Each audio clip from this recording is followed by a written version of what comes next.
transcended desire. They say things like, I want nothing anymore. I'm beyond all that. I'm free from attachment. And they believe this is enlightenment. They believe this is the goal.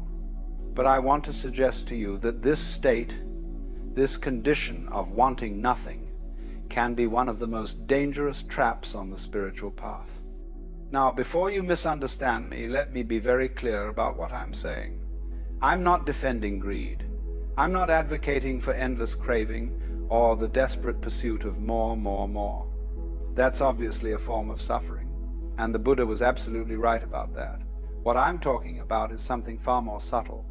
I'm talking about a kind of spiritual pride that masquerades as desirelessness, a form of death that pretends to be liberation. Let me put it this way. Life itself is a form of wanting. The tree wants sunlight. The river wants to flow to the sea. The flower wants to bloom. This is not a problem. This is not suffering.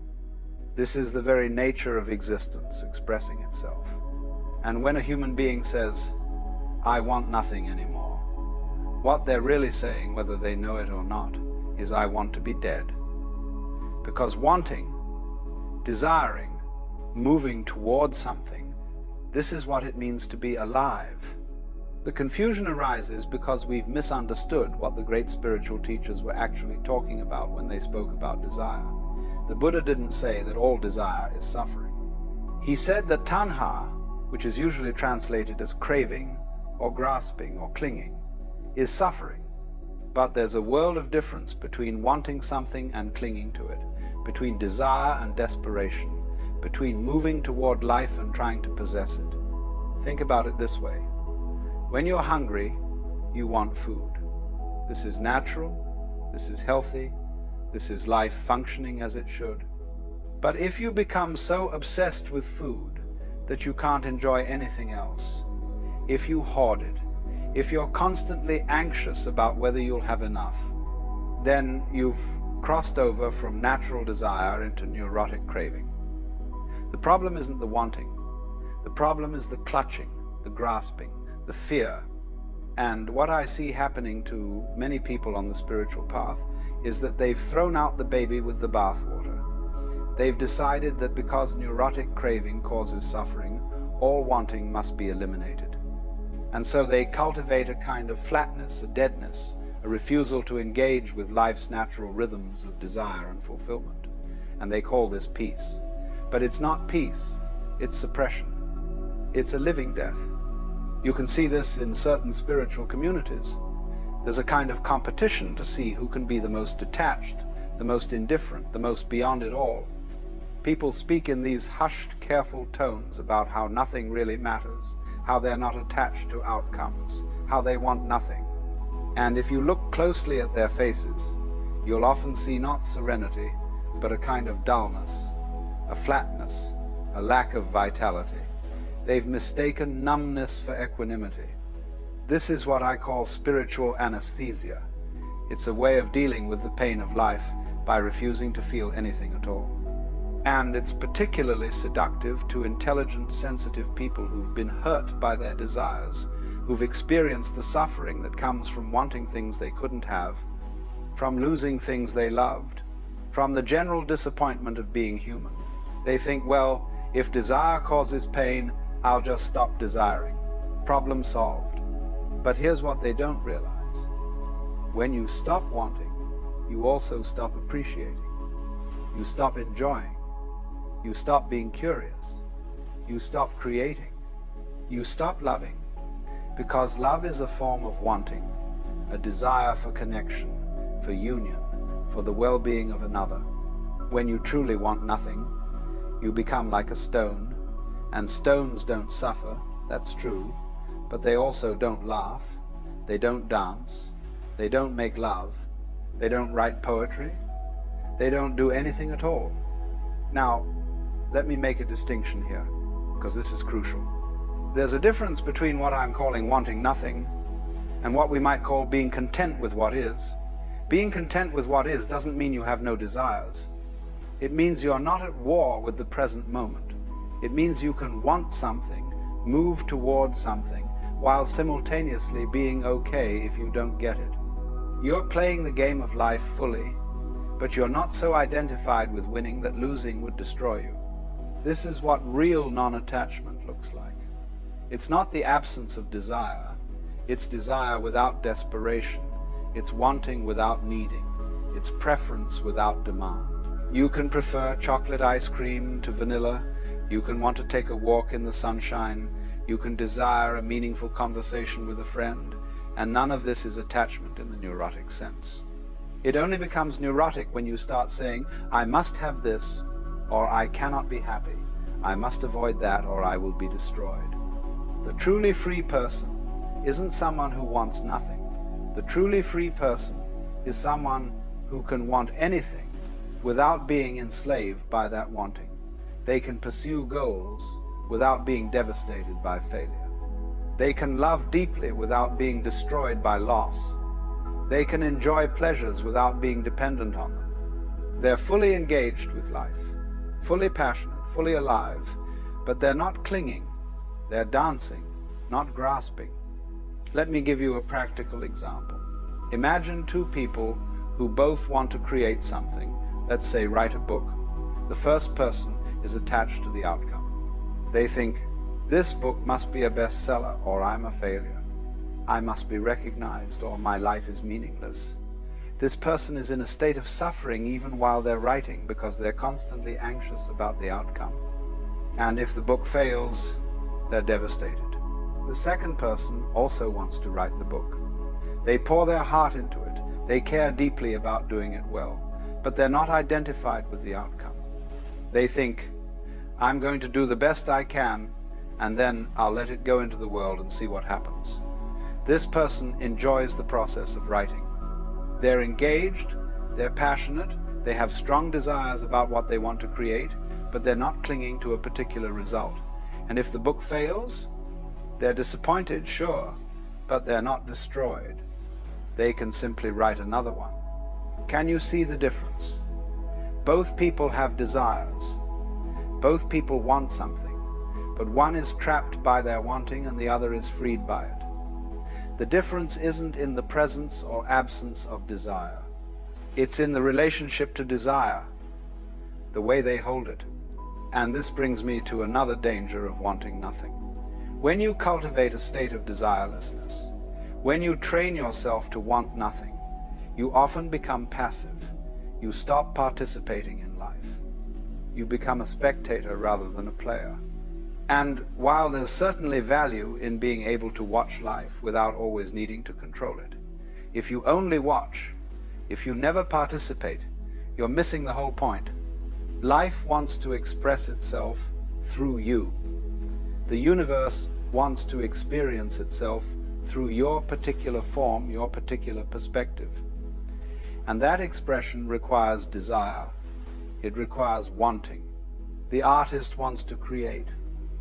The lover wants to connect. The explorer wants to discover. The teacher wants to share. These are all forms of desire, and they're all expressions of life's fundamental impulse to manifest, to express, to become. When you say, I want nothing, you're essentially telling life, no thank you, I'll sit this one out.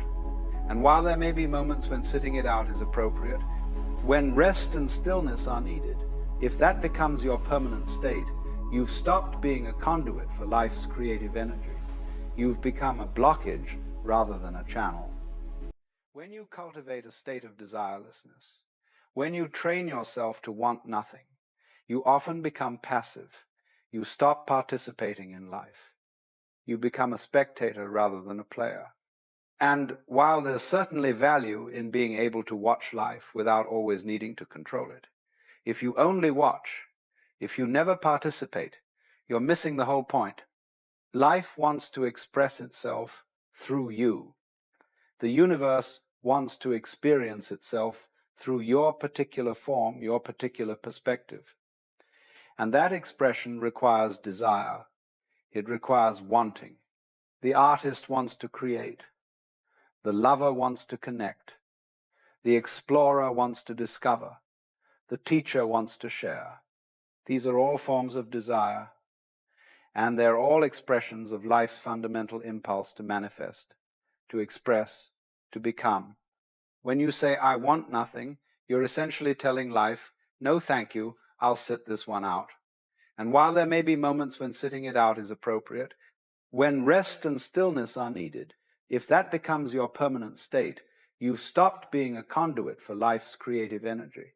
You've become a blockage rather than a channel. I've met people like this.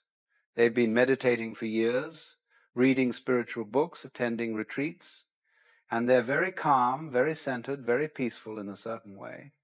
But there's nothing happening through them. They're not creating anything, not contributing anything, not engaging with the world in any meaningful way. They've become so good at being still that they've forgotten how to move, and they think this is enlightenment, but really it's just stagnation dressed up in spiritual language. Now, here's where it gets really interesting. The people who are most alive, most vital, most fully expressing the energy of existence are often people who have very strong desires. Not neurotic cravings, but powerful, life-affirming wants. They want to build something, create something, discover something, share something. They're passionate. They're engaged. They care deeply about things. And yes, because they care, they sometimes suffer. When things don't work out, they feel it. When they lose something they love, they grieve. But this is not a problem. This is not something that needs to be fixed. This is the full catastrophe of being human, as Zorba the Greek called it.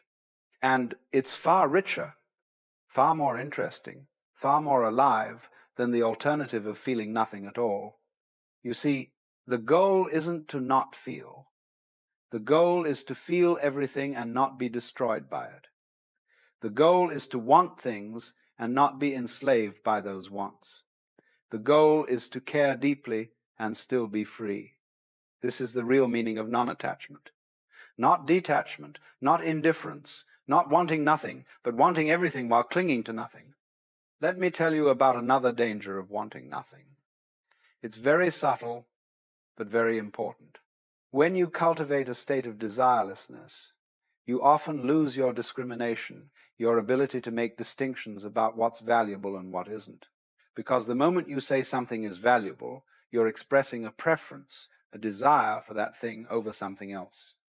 And if you've trained yourself that all preferences are attachments and all attachments are bad, you end up in a kind of moral and aesthetic flatness, where nothing is better than anything else, where all choices are equivalent, where it doesn't matter what you do or how you live. This is spiritual nihilism, and it's terribly dangerous. Because if nothing matters, if all desires are equally meaningless, then why not just sit in a cave and wait to die? Why create anything? Why help anyone? Why engage with life at all? You end up with this passive, disconnected existence that serves no one, least of all yourself. The healthy alternative is to recognize that yes, you have preferences, yes, you want certain things and not others, and that's perfectly fine. You can want beauty over ugliness, kindness over cruelty, truth over lies, without being attached in the neurotic sense. You're not saying the universe must conform to my preferences, or I cannot be at peace.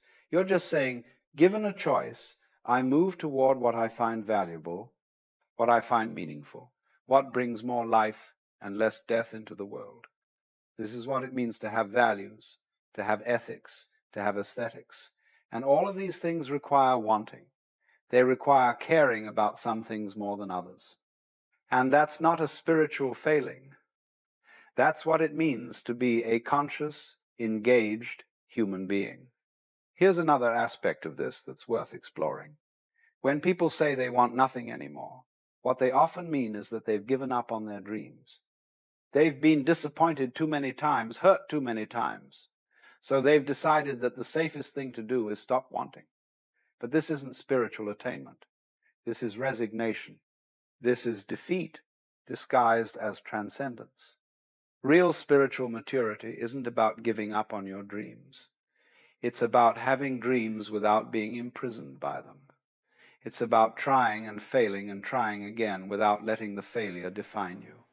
It's about wanting things deeply, while holding those wants lightly.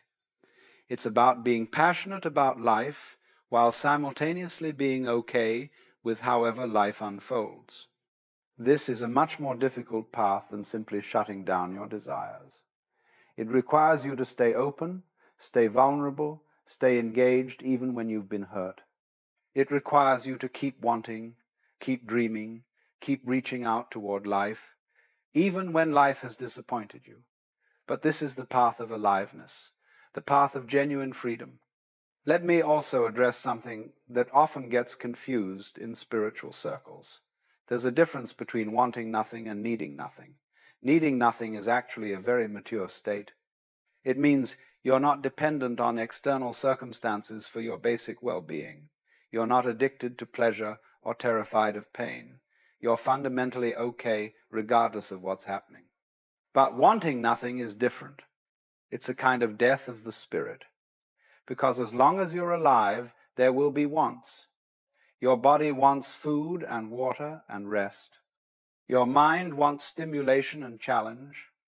Your heart wants connection and love. Your soul, if we can use that word, wants meaning and purpose and expression. These are not problems to be solved. These are the basic facts of being a living being. The spiritual path isn't about eliminating these wants. It's about transforming your relationship to them. It's about learning to want without clinging, to desire without demanding, to prefer without insisting. This is a much more subtle and sophisticated kind of freedom than the crude wanting nothing that many people mistake for enlightenment. And here's the final point I want to make about the danger of wanting nothing. When you shut down your desires, you also shut down your intuition, your inner guidance, your sense of direction. Because your wants, your genuine wants, not your neurotic cravings, but your deep, authentic desires, these are how life communicates with you. They're how you know which direction to move, what to create, who to connect with, how to express your unique gift to the world. When you train yourself to ignore these signals, to override these impulses, to want nothing, you lose your compass. You lose your sense of purpose and direction. You become like a ship with no rudder, just drifting wherever the current takes you. And while there's something to be said for going with the flow, a ship is meant to sail, to have a destination, to move with intention even while remaining flexible about the route. Your desires, your authentic desires, are your navigation system. They're telling you what matters to you, what you value, where your energy wants to flow. And when you shut them down in the name of spiritual detachment, you're essentially cutting yourself off from your own inner wisdom. So what's the alternative? How do you work with desire in a healthy way? The key is in the quality of your wanting. Ask yourself, am I wanting this from a place of lack or from a place of fullness? Am I wanting this because I think it will complete me, or because it's a natural expression of who I am? Am I clinging to this desire or holding it lightly? Healthy desire feels expansive. It feels like life moving through you, like energy wanting to express itself. Unhealthy craving feels contracting. It feels like desperation, like emptiness trying to fill itself, like fear pretending to be aspiration. Learn to distinguish between these two, and you'll find that you don't need to eliminate desire. You just need to transform it, refine it, purify it. The enlightened person isn't someone who wants nothing. The enlightened person is someone who wants everything and nothing at the same time. They engage fully with life. They have preferences and desires and passions, but they're not enslaved by them. They play the game with total commitment while knowing it's just a game. They dance with absolute abandon while never losing the awareness that they're dancing. This is the real freedom, not the death of desire, but the liberation of desire from fear, from grasping, from the desperate need for life to be other than it is. This is what the great teachers were pointing to all along, though their message has often been misunderstood by people who thought the goal was to feel nothing, want nothing, be nothing. The goal is not